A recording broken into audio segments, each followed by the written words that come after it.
Paulo disse: já é hora de despertarmos do sono, porque a nossa salvação está agora mais perto de nós do que quando aceitamos a fé. Se há na terra um povo que pode tornar suas palavras do apóstolo, é que conhece o tempo, esse povo é o povo adventista. Juntamente com o perdão do pecado obtido pela fé em Cristo, o amor é a terapia mais admirável para os males do espírito, a melhor solução para os problemas emocionais e, por sua vez, um poderoso medicamento para a cura de muitas enfermidades psicossomáticas. A única forma de ter amor é apropriar-se de sua fonte bendita.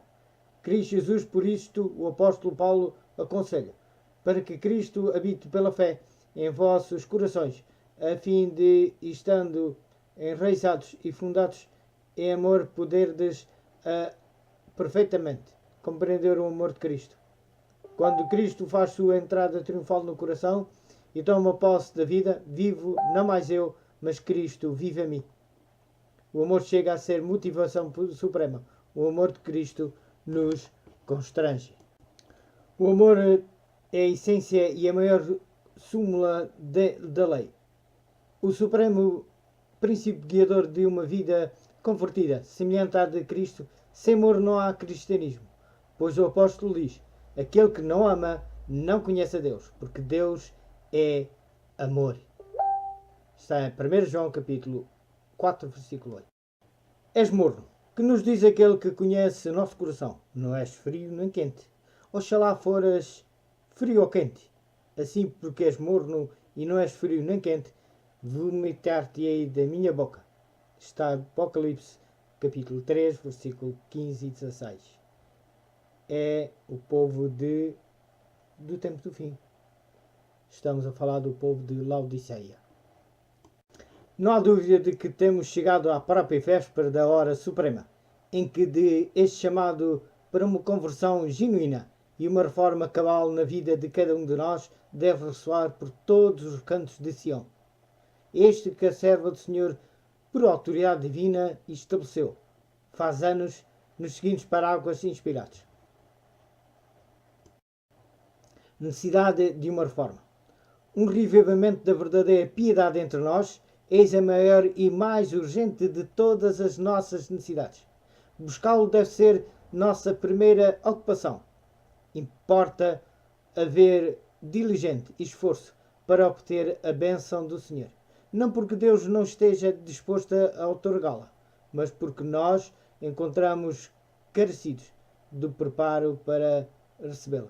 Nosso Pai Celeste está mais disposto a dar seu Espírito Santo àqueles que lhe o peçam, do que pais terrenos o estão a dar boas dádivas a seus filhos. Cumpre-nos, porém, mediante confissão, humilhação, arrependimento e fervorosa oração, cumprir as condições estipuladas por Deus em sua promessa para conceder-nos sua bênção. Querido Jesus, aos teus pés depois quero depor a minha vida, os meus pecados, as lutas, tudo aquilo que sou, senão somente pó. Preciso de ser transformado e de nascer de novo. Ajuda-me, Senhor, a ser fiel a Ti em todo o meu viver. O povo de Deus não suportará a prova a menos que haja um revivamento e uma reforma entre o povo de Deus. Mas esta deve começar sua obra purificadora entre os ministros. Ou seja, uma reforma dentro da igreja, não outra igreja.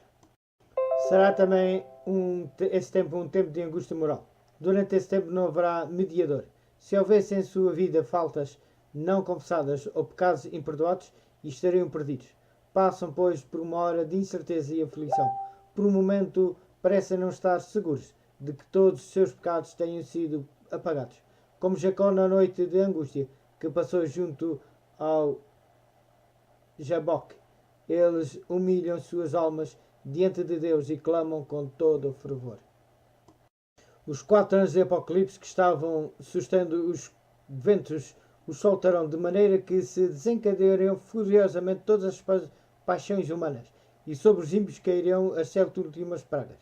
Será uma época de terrível agonia para o mundo, de açoites tais como nunca se presenciaram na terra.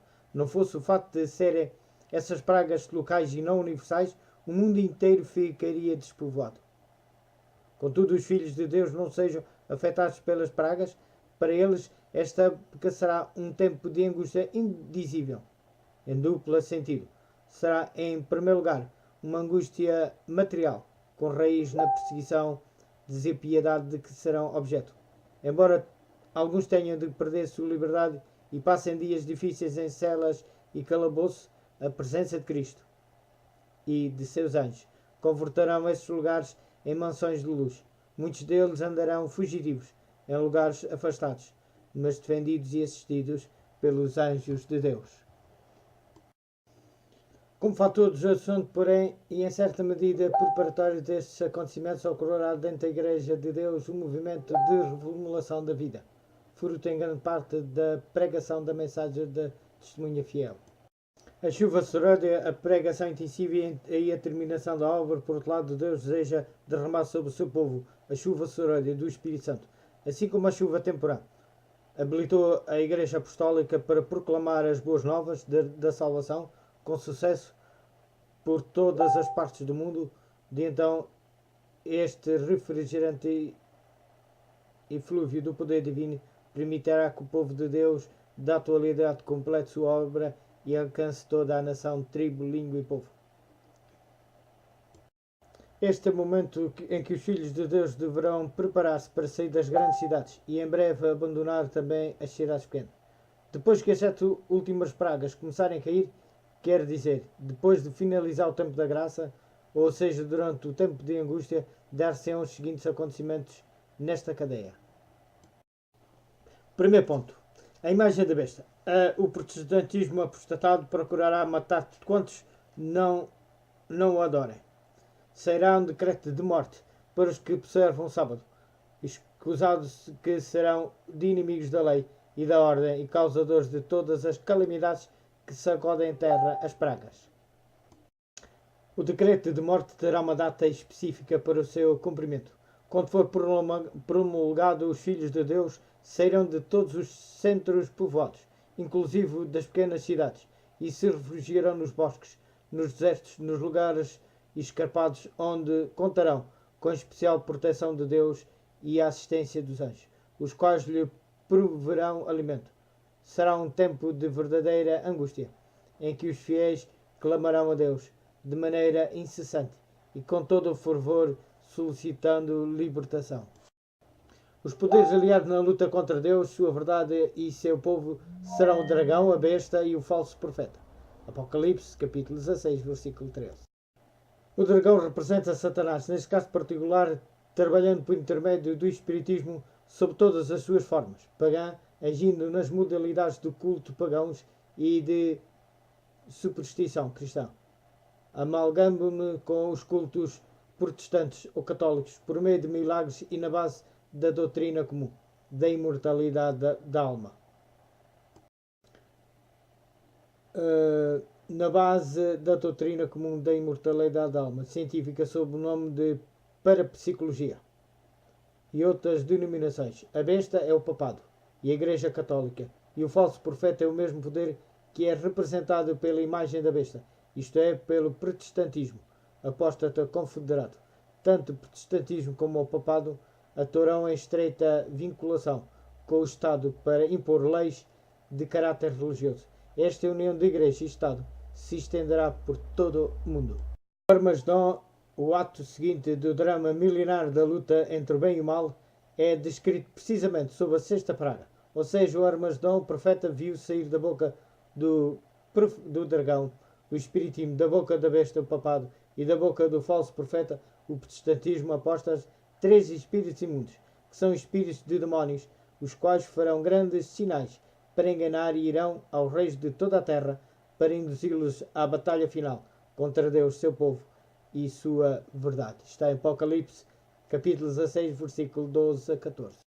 Por todo o tempo que durar a perseguição, os fiéis contarão com a proteção especial do Senhor, bem assim com a companhia dos santos anjos. Em sua última fuga de emergência das cidades serão atacados pelos exércitos perseguidores, porém as espadas levantadas contra eles se quebrarão como se fossem de palha. serão defendidos por anjos que atuarão com aparência de guerreiros poderosos. Seu pão e suas águas também serão providas de maneira admirável. No tempo em que expirar o prazo e dever cumprir-se o decreto de morte ditado contra eles, o Senhor os livrará miraculosamente, paralisando os ímpios com tremenda comoções no céu e na terra, e com extraordinária desagradação dos elementos da natureza. Em meio da confusão e da ira, os atacantes começarão a lutar uns contra os outros, destruindo-se mutuamente. Ouça a voz de Deus e ocorre logo uma ressurreição especial, pouco antes de aparecer nos céus o majestoso sinal do Filho de Deus.